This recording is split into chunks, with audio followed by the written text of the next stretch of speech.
J'avais une question à poser, comme ça, qui était, il y a quelqu'un qui a écrit à propos de Debussy, que Debussy avait une conception relative et irréversible du temps musical. Vous connaissez l'auteur de cette phrase, je suppose? Oui, puisque c'est vous. Bon, alors la question que je voulais poser, c'était, au fond, je crois qu'on n'a jamais prononcé le nom de Debussy. Or, dans vos œuvres, et je crois que c'est tout de même une chose, finalement, non pas un lieu commun, enfin c'est accepté finalement dans l'histoire ou la conscience de la musique contemporaine que le temps chez Debussy et l'expérience du temps musical chez Debussy a tout de même été nucléaire dans cette histoire. Oui, certainement, c'est la première fois, je crois, chez lui, en particulier dans certaines œuvres, dans certaines œuvres de la fin de son existence, que le temps ne revient pas en arrière. En réalité, ce n'est pas tout à fait la première fois. Je crois que la première fois que le temps n'est pas revenu en arrière, mais c'est dans une circonstance dramatique, je veux dire, dans une circonstance dramatique en tant que telle, mais dans la circonstance du drame, c'est avec Wagner. C'est la première fois que le texte musical n'a jamais fait appel, par exemple, aux artifices d'architecture comme il était le cas dans la musique classique. La musique classique joue en effet sur l'architecture à mémoire, c'est-à-dire que vous avez une forme, une structure, une architecture qui se base sur la mémoire. Il y a en effet, si vous voulez, un exposé qui est même quelquefois répété pour que la mémoire l'enregistre bien. Ensuite, vous avez une période, disons, plus chaotique que la mémoire n'a pas enregistrée d'une façon aussi formelle. Et puis, vous avez un retour aux éléments de l'exposé qui rétablissent donc cette sécurité où la mémoire joue son rôle. Alors, dans Wagner, par exemple, la mémoire joue encore un rôle très précis parce que vous avez ce qu'on appelle les leitmotifs, et même si on ne sait pas exactement la direction du discours, viennent vous rassurer par ces phénomènes de mémoire et d'information par la mémoire, vous informer sur cette direction, les leitmotifs qu'on joue. Et alors, dans Debussy, mais en plus de ça, ceci est lié à une action dramatique. Donc, l'action dramatique prend en charge aussi une grande partie de la structure formelle de la musique. Dans Debussy, au contraire, je ne parle pas de Péléas, mais je parle des œuvres, par exemple, comme Jeux, ou dans certaines œuvres de la fin, comme Sonate pour flûte, piano et harpe, ou bien les études, il y a, au contraire, une espèce de temps, ce que j'appelais une fois dans un écrit, je crois, un temps tissé. C'est-à-dire qu'il y a un temps tressé, exactement. Il y a un temps qui ne revient pas en arrière et qui simplement rappelle, remet dans un contexte complètement différent des éléments communs. Et ces éléments sont quelquefois à peine reconnaissables tellement le contexte est changé ou tellement la personnalité du motif a été tirée vers un autre aspect possible. Et c'est dans ce sens-là que le temps de Debussy est vraiment un espèce de temps à la fois, comme je l'appelle, tissé et irréversible. C'est-à-dire qu'il n'y a pas du tout de retour et d'appel à la mémoire. C'est une espèce dans Debussy, pour la première fois, on voit faire appel à une mémoire virtuelle et non plus à une mémoire réelle, comme c'est encore le cas dans Wagner. Alors ce cas de mémoire virtuelle s'est développé beaucoup donc avec la musique actuelle et la musique depuis 50 ans ou 60 ans, même, je ne parle pas de la musique toute récente, mais ce n'est plus une mémoire sur des objets réels, mais sur des objets, c'est une mémoire virtuelle sur des objets qui sont semblables, que vous reconnaissez de la même famille, mais qui ne sont pas pourtant pour cela identiques. Nous pouvons passer maintenant alors, si vous voulez, à notre second volet de la soirée, et c'est Gilles Deleuze. Gilles Deleuze qui va parler, et qui va parler, si je ne dévoile pas vos projets, ou si vous les contredisez, vous me le direz, qui va parler surtout du développement et surtout de la non-coïncidence, ou en tout cas du jeu qui peut s'établir entre l'impact qu'a eu sur lui ses analyses et ses rencontres avec des œuvres, et ses rencontres avec même, si vous voulez, l'espace intérieur de ces œuvres, et quel phénomène de réfraction ou de diffraction ça a pu jouer par rapport à sa pensée. Oui. Ah non, c'est pas oui, tout le temps. Oui, c'est la question pourquoi nous, non-musiciens, nous sommes là. Sur cette question, je voudrais faire une première remarque concernant la méthode employée. C'est que Pierre Boulez a choisi donc 5 œuvres musicales. Les rapports entre ces œuvres, évidemment, ne sont pas des rapports de filiation ni de dépendance. Bien plus, il n'y a pas progression ou évolution de l'une de ces œuvres à une autre. C'est plutôt comme si les 5 œuvres, mettons, semi-aléatoirement choisies, mais seulement semi, faisaient un cycle. Que dans ce cycle, elles entraient dans des réactions, l'une par rapport à l'autre. En d'autres termes, dans ce cycle se tissait un ensemble de rapports virtuels entre ces œuvres. Et dans ces conditions pouvait se dégager un profil particulier de temps musical. Profil particulier du temps musical qui ne valait que pour ces 5 œuvres. On aurait pu très bien concevoir que Pierre Boulez choisisse 4 ou 5 autres œuvres. Je dis au hasard, ça ne l'engage pas. Bartók, une œuvre de Bartók, une de Stravinsky, une de Varèse, une de Berio. On aurait eu un autre cycle. Des réactions d'une œuvre à l'autre, des rapports virtuels. On aurait pu dégager à partir de ce cycle-là un autre profil également singulier du temps musical, ou le profil singulier d'une autre variable que celle du temps. Je dis donc que ce qui me paraît déjà très intéressant pour nous dans une telle méthode, c'est que ce n'est pas du tout une méthode de généralisation. Il ne s'agit pas à partir d'œuvres prises comme exemples musicaux de s'élever vers un concept abstrait du temps, dont on pourrait dire voilà ce qu'est le temps musical. Il s'agit à partir de cycles restreints, déterminés dans certaines conditions, d'extraire des profils particuliers de temps, quitte là-dessus à superposer ces profils, à faire une véritable cartographie des variables. Or, peut-être que cette méthode, elle concerne la musique et puis qu'elle concerne 1000 autres choses. Dans le cas précis du cycle choisi par Boulez, il semblait que le profil particulier de temps, qui ne prétendait pas du tout épuiser la question du temps musical en général, le profil particulier qui se dégageait, c'était une chose assez curieuse.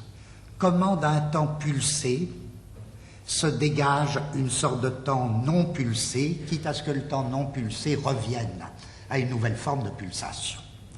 Et en effet, l'œuvre numéro 1, Ligeti, montrait comment, à travers une certaine pulsation, montait un temps non pulsé. Les œuvres 2, 3 et 4 développaient ou montraient des aspects différents de ce temps non pulsé supposé. La dernière œuvre, l'œuvre 5 de Carter, montrait comment, à partir d'un temps non pulsé, on retrouvait une nouvelle forme de pulsation, originale, très particulière, très nouvelle. Eh bien, pour moi, là, c'est temps pulsé, temps non pulsé, je me dis, bien sûr, c'est musical, et c'est complètement musical, et c'est aussi complètement autre chose. Alors la question, ce serait de savoir, si on avait le temps, en quoi consiste au juste ce temps non pulsé, cette espèce de temps à la lettre flottant, qui correspond à peu près à ce que Proust appelait un peu de temps à l'état pur. Le caractère le plus évident, le plus immédiat, c'est qu'un tel temps dit non pulsé, c'est une durée, c'est-à-dire c'est un temps libéré de la mesure. Que la mesure soit régulière ou irrégulière, qu'elle soit simple ou complexe. Un temps non pulsé, donc, il me semble, nous met d'abord et avant tout en présence d'une multiplicité de durées hétérochrone, qualitative, non coïncidente, non communicante.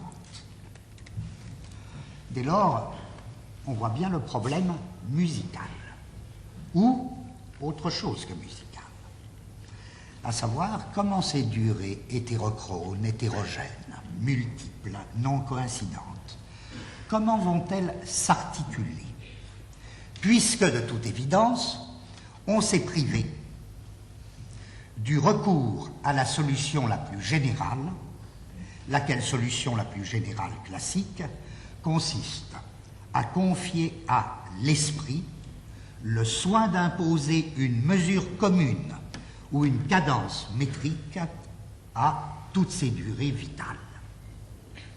Puisque, dès le départ du problème, musical ou autre, cette solution est bouchée, dans quelle direction aller? Non, je ne sais pas, quitte à aller tout à fait dans un autre domaine. Je pense que, actuellement, quand les biologistes parlent des rythmes vitaux, ils rencontrent des questions analogues. Ils ont fini de croire, eux aussi, que des rythmes hétérogènes puissent s'articuler en entrant sous la domination d'une espèce de forme unifiante. Et les articulations entre rythmes vitaux ont besoin de même période. Par exemple, des rythmes de 24 heures. Ils ne les cherchent pas du tout du côté d'une forme supérieure qui les unifierait, ni même du côté d'une séquence régulière ou irrégulière de processus élémentaires. Ils la cherchent tout à fait ailleurs.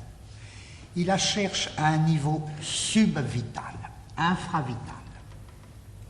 Dans ce qu'ils appellent, ils ont un très joli nom pour ça, que ce soit le premier mot technique, mais justement il n'est pas musical, ils l'appellent une population d'oscillateurs moléculaires qui vont en quelque sorte traverser, qui seront capables de traverser des systèmes très hétérogènes et des rythmes très hétérochromes,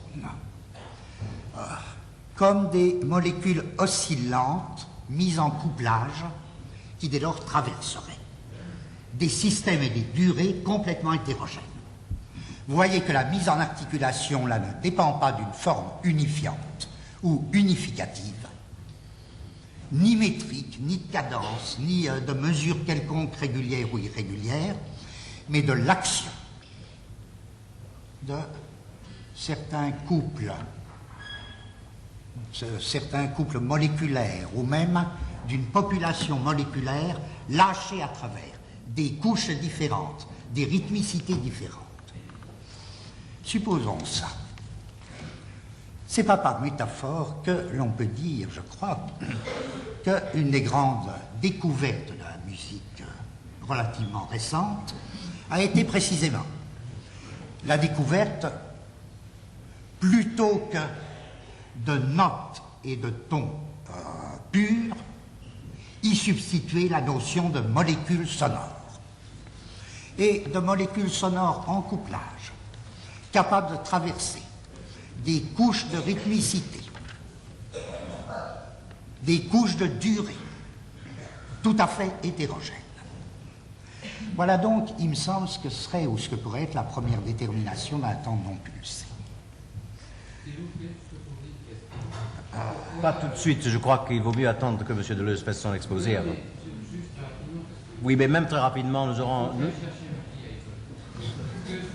Écoutez, je vous en prie, n'interrompez pas, laissez donc M. Deleuze finir son exposé d'abord.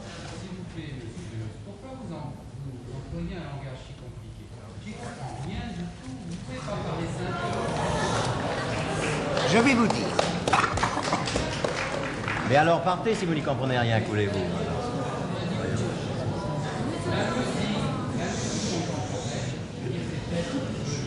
Mais ce qui est dramatique à notre époque, en Occident, c'est que les gens s'imaginent complètement coupés de leur passé. Il n'y a pas à être coupé du passé, hein. Il faut vivre, je veux dire, dans le présent. Et le présent maintenant, c'est également le même présent qu'il y avait dans le passé. C'est pas exactement ce même présent qu'il y aura maintenant. Et il y a donc des gens qui trouvent la musique de Mozart, de Beethoven, etc., extraordinaire. Maintenant, on peut faire autre chose. Bon, pourquoi pas? Mais les arbres, le soleil... Écoutez, je crois, monsieur, que ça suffit maintenant, vraiment. Ça suffit. On peut faire les mêmes choses. Si c'est pour dire les banalités que vous dites, vraiment, c'est pas la peine d'insister, je trouve.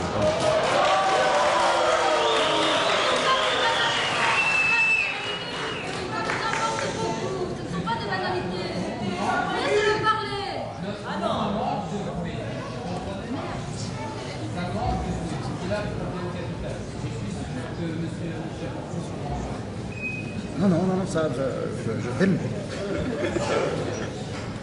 Alors, moi, je crois que je vais montrer que j'ai compris, tout à fait compris ce qu'il vient de dire. Parce que mon deuxième point, il est très, très, très, très simple. Très simple. Je crois, mais je sens que je vais être interrompu parce qu'il sera trop simple. Je dis un second caractère éventuel du temps non pulsé. Je pense qu'il aurait un rapport très étroit avec les phénomènes d'individuation. Parce que les phénomènes d'individuation ont eux-mêmes avec le temps des relations très variables.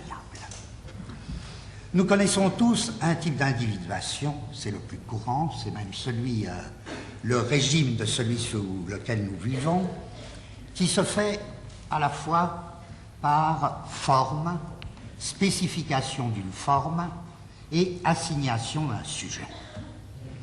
À savoir, moi, un autre, quelqu'un ayant une forme, et cette forme est assignée dans des conditions qui produisent l'individuation, qui font l'individuation. Nous savons tous aussi qu'il y a des individuations beaucoup plus paradoxales. Je veux dire d'un autre type, qui ne répondent pas à l'ensemble forme-sujet, qui sont beaucoup plus des individuations du type d'un lieu, un paysage, une journée, une heure de la journée. Si je dis quelle terrible 7h05, là je parle concret, quelle terrible 7h05, un paysage, une heure, etc. Il y a un certain type d'individuation là qui ne se ramène pas au jeu conjugué d'une forme et d'un sujet. C'est une individuation du type paysage, ou bien événement, ou bien heure, ou bien presque température. J'ai le sentiment que le problème de l'individuation en musique, qui est très très compliqué sûrement, est plutôt du type de ces secondes individuations paradoxales que du type des premières. Par exemple, qu'est-ce qu'on appelle l'individuation d'une phrase, d'une petite phrase en musique? Et en quel sens l'individuation musicale dans son rapport avec le temps est plus en rapport avec le second type, beaucoup plus bizarre, qu'avec le premier type opérant par forme et sujet? Je voudrais presque partir du niveau le plus bas, le plus rudimentaire ou le plus facile en apparence. Il arrive qu'une musique nous rappelle un paysage. Il arrive qu'une musique évoque un paysage. Le cas célèbre de Swann, dans L'Archère du temps perdu, entendant la petite phrase de Vinteuil, et elle évoque pour lui le bois de Boulogne. Il arrive aussi que des sons évoquent des couleurs, soit par association, soit par des phénomènes dits de synesthésie. Il arrive même que des motifs dans des opéras soient liés à des personnages. Par exemple, un motif wagnérien qui est censé renvoyer à un personnage. Je ne pense pas que l'on puisse dire que ce mode d'écoute de la musique, on peut dire qu'il est insuffisant, mais dire qu'il est nul ou sans intérêt, ce serait injuste. Peut-être même qu'à un certain niveau, à un certain niveau de détente, il faut en passer par là. Mais en passer par là, pourquoi? C'est qu'à un niveau plus tendu, ce n'est pas le son qui renvoie à un paysage, mais c'est la musique elle-même qui enveloppe un paysage proprement sonore qui lui est intérieur. Je pense par exemple, même avec l'ambiguïté de niveau, que chez Liszt, il y a cet aspect. Comment le son peut renvoyer à un paysage extérieur et en même temps comment un paysage sonore devient intérieur. la musique de Liszt. On pourrait en dire autant pour la notion de couleur.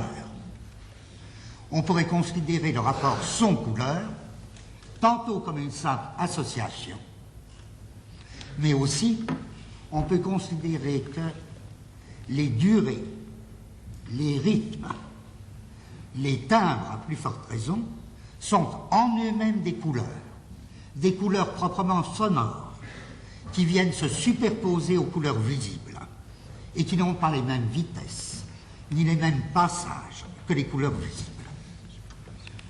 On en dirait encore autant, il me semble, d'une troisième notion, celle de personnage. On peut considérer dans l'opéra certains motifs en association avec un personnage. Par exemple, comme dans une première audition de Wagner.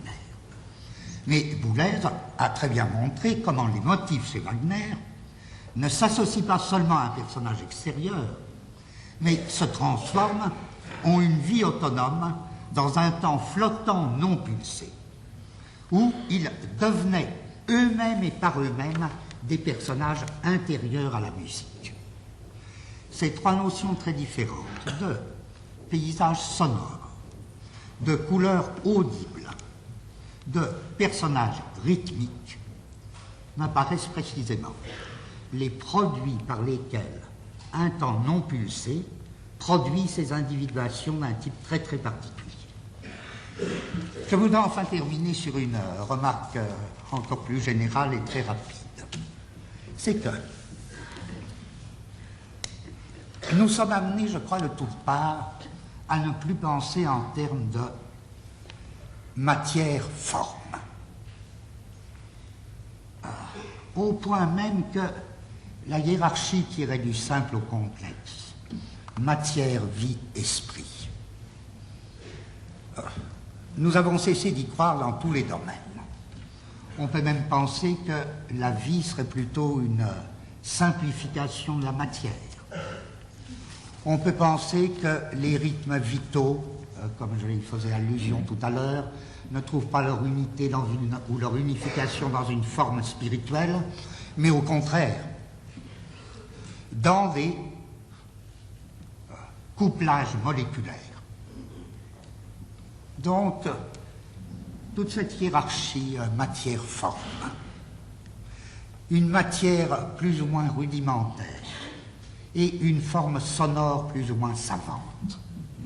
Est-ce que c'est pas ça que nous avons à la fois cessé d'entendre et que les compositeurs ont cessé de produire?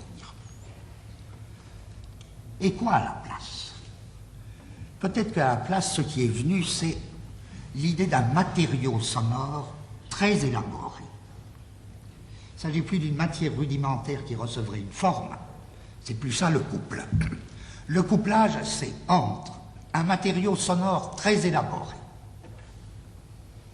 et d'autre part, des forces qui par elles-mêmes ne sont pas sonores, non pas des formes, mais des forces qui par elles-mêmes ne sont pas sonores et qui deviennent sonores ou audibles par le matériau qui les rend appréciables. Là, je pourrais en effet, pour enchaîner à quelque chose qui a été dit tout à l'heure, penser par exemple à la partie de Debussy qui s'appelle « Dialogue du vent et de la mer », où là, un matériau sonore très élaboré est pris comme par deux forces. Dans l'exemple 3, je crois, qui était l'œuvre de Messiaen, dans le cycle proposé par Boulez,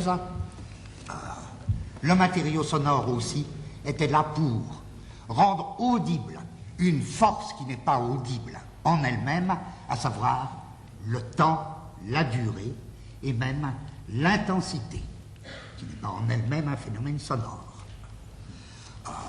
De même, dans l'œuvre de Boulez, Éclat, tout le matériau sonore très élaboré avec l'extinction des sons était fait pour rendre sensible et audible deux temps eux-mêmes non sonores, définis l'un comme le temps de la production en général et l'autre le temps de la méditation en général. Donc, si vous voulez, au couple, matière relativement simple, forme sonore qui informerait cette matière. Il me semble que de plus en plus, on a mis l'accent, on a substitué un autre couplage entre un matériau très élaboré en tant que matériau et des forces imperceptibles qui ne deviennent perceptibles que par ce matériau et qui ne deviennent appréciables que par ce matériau. Et c'est alors en sens qu'à la limite, on pourrait dire, la musique au moins n'est pas seulement, elle n'est pas seulement l'affaire des musiciens, dans la mesure où la musique n'a pas pour élément exclusif ou fondamental le son. Elle a pour élément l'ensemble des forces non sonores que le matériau sonore élaboré par le compositeur va rendre perceptible de telle manière que l'on pourra même percevoir les différences entre ces forces, tout le jeu différentiel de ces forces. Alors je me dis à la limite, si bien que la vraie nouveauté en musique, mais c'était déjà vrai, tout ce travail du matériau très très élaboré au service de forces non sonores, ça a traversé toute la musique traditionnelle. Il n'y a pas lieu de faire une coupure. Il y aurait plutôt lieu de dire qu'il y a eu un immense bouillonnement à la fin du 19e et au début du 20e, qui ne passe pas forcément par la musique atonale, ni par la musique sérielle, qui passe plutôt par toutes les tentatives créatrices pour libérer le chromatisme, pour se libérer du tempérament, et qui ont donné dans toutes les directions des inventions à la fois du type moléculaire, des inventions aussi dans se rendre perceptible des forces qui par elles-mêmes ne sont pas sonores, dans l'élaboration d'un matériau sonore complexe. Et je me dis enfin, mais est-ce que d'une certaine manière, on n'est pas tous devant des tâches un peu semblables? Je pourrais dire de la philosophie aussi, par exemple, que d'une certaine manière, on pourrait dire la philosophie classique, c'est quoi? On se donne une espèce de matière rudimentaire de pensée, comme un flux de pensée. Et puis faire de la philosophie, ce serait informer cette matière, c'est-à-dire établir des formes pensées, des formes de pensée, que les philosophes appellent des concepts ou des catégories. Mais de tout temps, les philosophes, ils ont aussi marché autrement. C'est-à-dire, ils ont cherché à élaborer un matériau de pensée. Pas une matière simple, un matériau de pensée très complexe, pour rendre pensables des forces qui ne sont pas pensables par elles-mêmes. Alors c'est un peu comme si on disait en musique qu'il n'y a pas d'oreille absolue. Le problème, c'est d'avoir une oreille impossible. Rendre audible par un matériau complexe des forces qui ne seraient pas audibles en elles-mêmes. En philosophie, il ne s'agit pas d'une oreille impossible, d'une pensée impossible, c'est-à-dire rendre pensable par un matériau de pensée très complexe des forces qui ne seraient pas. En sens, je crois que nous avons tant à apprendre de la musique parce qu'elle est très très en avance.